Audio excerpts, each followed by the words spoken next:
Well,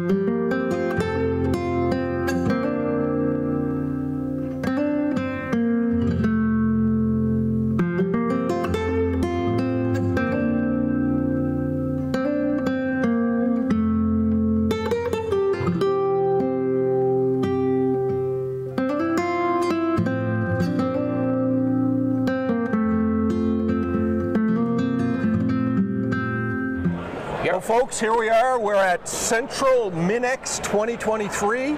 We are in Gander, and from what I was told by John Snook, we are above the deposit.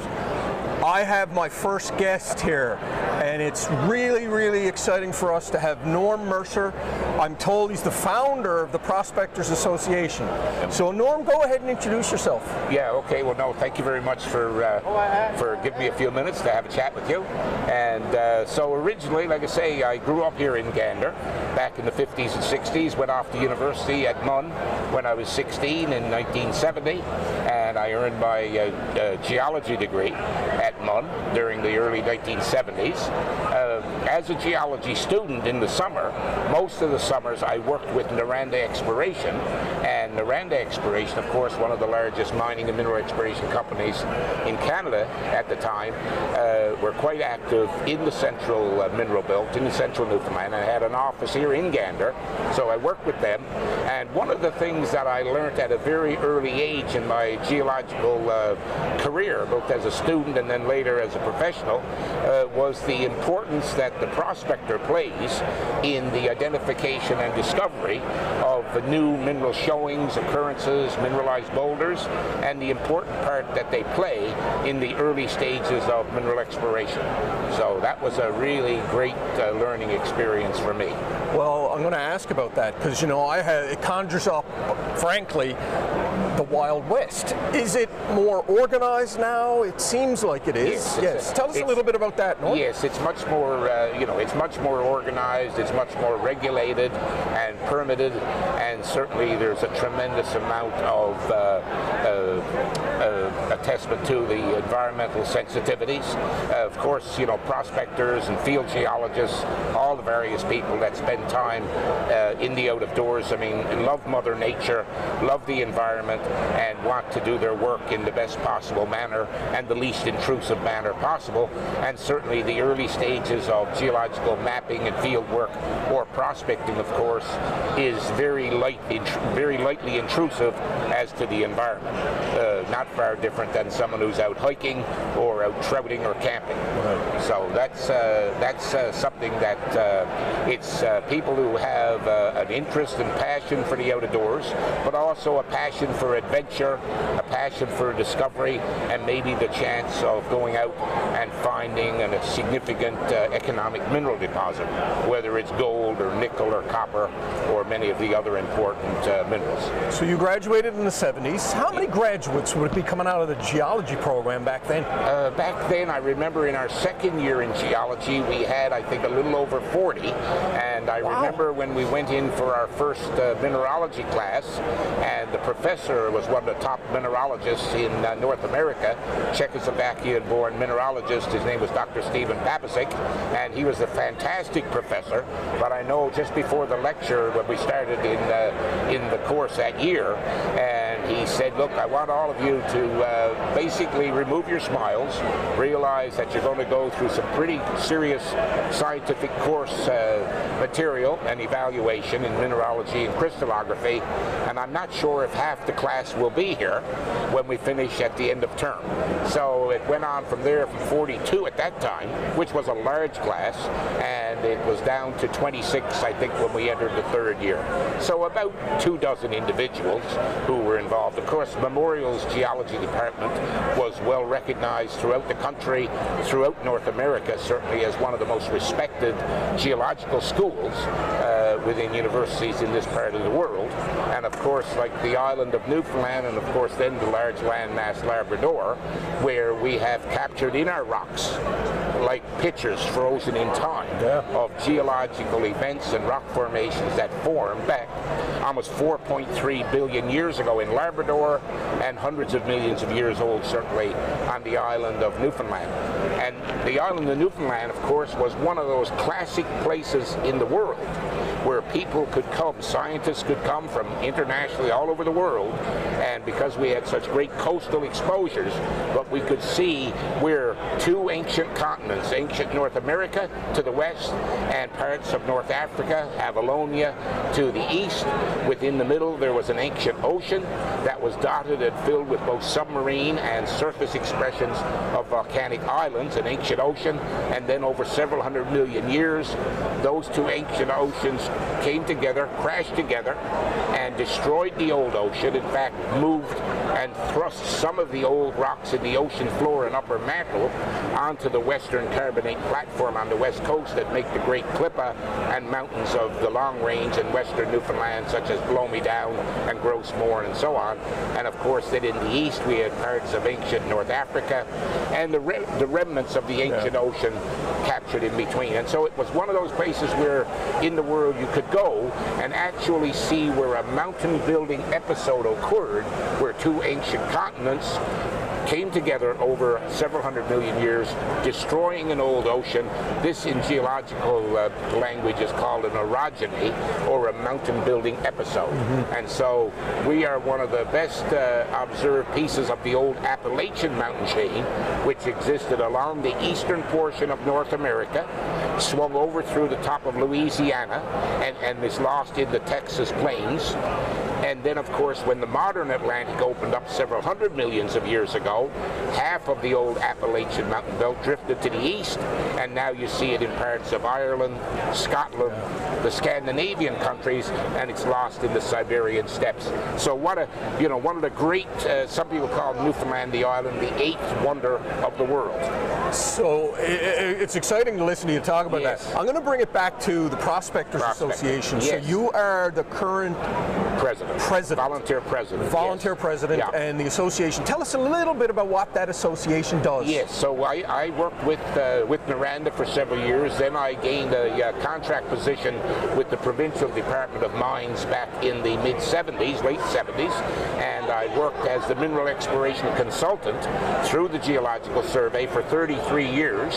I retired back in 2011, 2012, but my interactions in my career, I met so many interesting people, so many interesting geologists, mine engineers, mine geologists, but one of the most amazing groups of people that I met were several of the prospectors who were active in this province in the last century, and then of course prospecting became more active as we moved towards the latter part of the last century, because of a lot of the last century, in the past century, most of our mineral rights were tied up in long-term concessions. In other words, there were a small number of companies and players like Reed Newfoundland with the Reed lots, Sarco A&D with the concessions in Central, Brinex and Nalco and so on. And so really the whole group and era of prospectors that we had in the late 1800s, early part of the turn of the last century, they kind of passed away. And then most of the land as far as mineral rights were tied up in these concessions, so the prospector really didn't have a space to operate in. It would be like, say, for the fishery, if all of it was done just by the fishing admirals and the big boats, and the small fishermen didn't have a place where he didn't have access to the fishing rights, to the fishing grounds. And so for 2/3 of the last century, the individual didn't have access to the mineral rights of this province because they were vested and tied up in these concessions where a lot of work was done. But as we've done a lot more scientific work, a lot more field work and mapping and research, we come to realize that, hey, there's one wholesome lot of different geology and different settings of rocks and minerals and potential for different types of deposits from the west coast of this province through to the Avalon, and of course then Labrador. The events that occurred to form the island of Newfoundland, they happened time and time again over 4 billion years to form Labrador. It's an incredible, the geography and the geology of Newfoundland is incredible. Yes. I just want to talk briefly, in the interest of time, just to summarize. Yeah. Why Newfoundland now? Because, you know, you are someone who's been there from the very beginning. This is not an industry in its infancy. No. But what's happening? Yeah. Why Central Minex 2023? Yes. I'm hearing something about gold. Yes. Just give us what's going on. And I will say, just after the 33 years, what I did after I retired, because I had a passion as a geologist for prospecting, and because of those early years with Noranda and interacting with the Keatses and the Steerses and other people, Peter Dimmel, geologist, and others, realized the value of prospecting, I set about to travel this province from St. John's through to Labrador, and along with several other prospectors who were interested, and we had 8 meetings, regional meetings around the province, some 150 prospectors and members interested in prospecting came out, and we asked everyone to have discussions about, do we want to have an independent prospecting association to become, forgive my age, but to become the youngest prospectors association in all of Canada. And so we formed 11 years ago. We held our first, we were incorporated as a not-for-profit mineral industry association. After those meetings, we were acknowledged and incorporated and officially verified by the National Prospectors Association. And over that time, we set out to offer to our members and to individuals prospector training, prospector information sessions, field trips, advocacy, interacting with government and other agencies with regards to policies and rules and regulations and incentives. Why now? In terms of, for all of this around gold, of course, up until the 1950s, 1960s, the number of gold showings or prospects or former mines in Newfoundland or Labrador you could count on your 2 hands. And it's basically over time, between the work of the Geological Survey and the Geological Survey of Canada and the Geological Survey of Newfoundland and Labrador, and then the work of government by saying, okay, you know, now, you know, people from Newfoundland and Labrador all over, they're an outdoor people. Many of our people live in rural areas. They love the outdoors, and what an opportunity now to take people that are interested and teach them what sorts of things you need to be learning and looking for to become a skilled prospector. So they started a prospector training school back in the 1980s, and along with that, the government of the day in 1988, they issued small prospector grants to various individuals after taking the training, and those grants could be worth $2,000 or $3,000 to help pay for assays and for fuel for your vehicles and food and so on to assist. It was a $100,000 program, and I remember I was still with government at that, well then, and I remember at the time the minister was Minister Jerry Dinn. He thought this was an important moment in the history of this mineral industry that had been ongoing since the mid-1700s, that now a new generation of prospectors would be born, would be trained, and would get involved, and many of them are here today, here in Gander,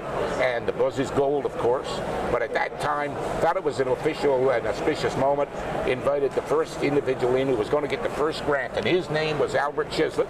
He lived in the Goulds, and he was involved in accounting in his background, also in building homes. He was a small contractor, but he had a passion and a love for the outdoors. He heard about this new prospector assistance program, and of course he and his partner in 1988, Albert got the first grant for that $100,000 program, and just a few short years later, after securing funding from international financiers to go search for diamonds in Labrador, they spotted a rusty gossan, land on it several days later, and this was a surface expression of one of the largest nickel, copper, cobalt deposits, of course, Voisey's Bay, to be found anywhere in the world.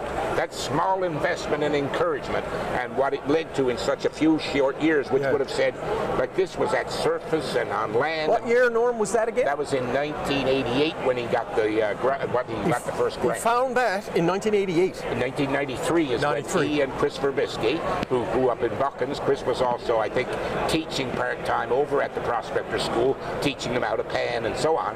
And then in the early 1980s, well, back in the 1980s, gold had gone up to about $800 US, and a company on the southwest coast of Newfoundland, BP Selco, British Petroleum, had a mining and exploration division. A lot of the oil companies back at that time had minerals divisions, and BP Selco amazingly discovered at a place called Hope Brook just north of Mercer along the south coast. They discovered a 2 million ounce gold deposit, and that deposit was mined initially by BP Selco, and then Royal Oak Mines mined it, and they mined about 800,000 ounces over 10 years.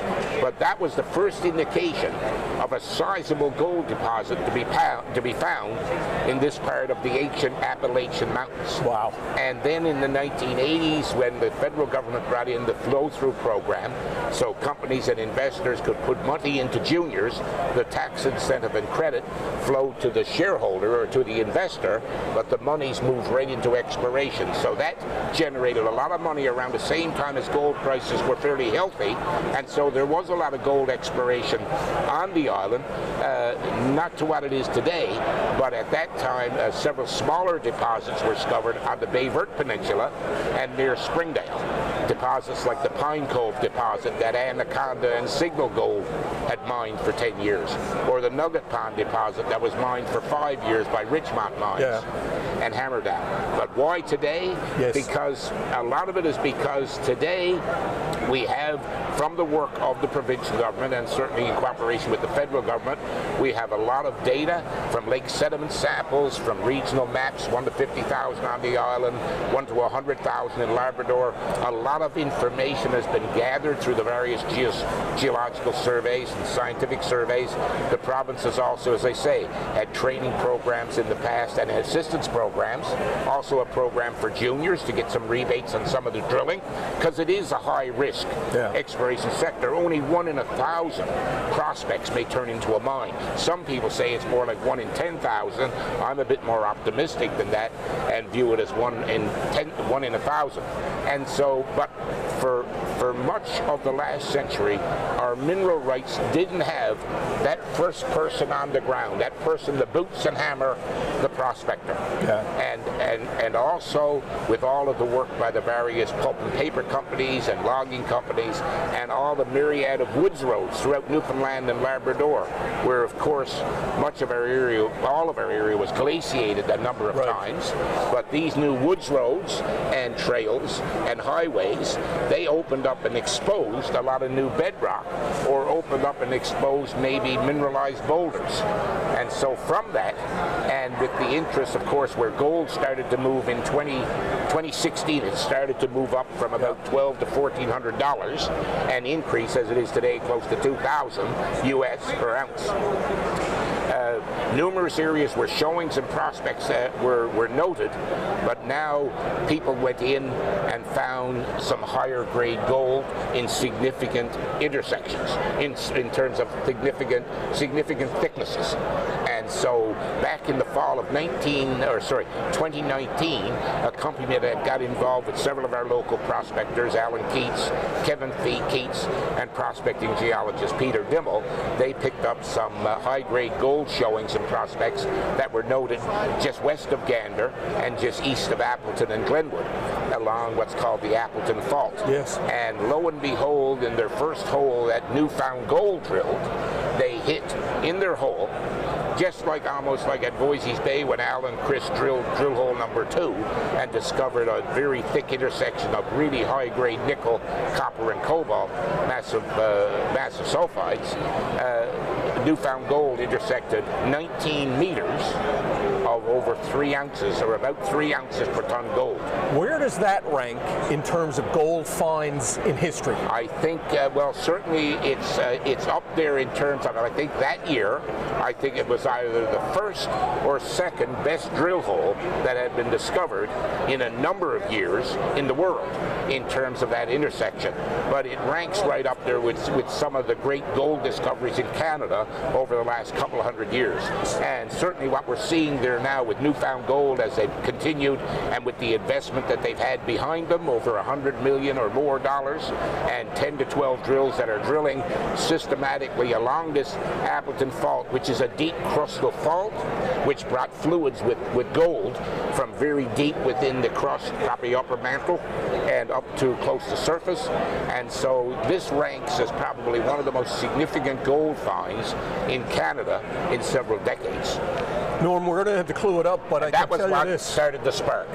I'm excited. What does this mean? What does your industry mean for Newfoundland and Labrador? Well, we hear a lot about other industries. Yeah, no, what exactly. does this industry mean? Well, I mean, you know, like I say, I mean, we have a valuation on the mineral products that are produced, which are worth somewhere between $5 to $6 billion.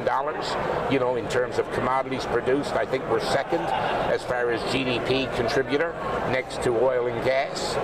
In terms of, we have thousands of people that are working year-round in many of our mines, and going to be growing. And growing, yes. We is there a number? Is there a number on how many boots on the ground you might have in 5 years' time? Well, have you guys projected that? We haven't projected that, but we know, like in terms of when the provincial government did up their new mineral strategy back in 2018, 2019, and released it, their objective was to be able to, by 2030, see the development and opening of 5 new mines, and to reach mineral exploration values, which in itself is an industry in the earlier stages with all of the drillers and assayers and prospectors and geologists, but they wanted to reach $100 million in terms of value of exploration.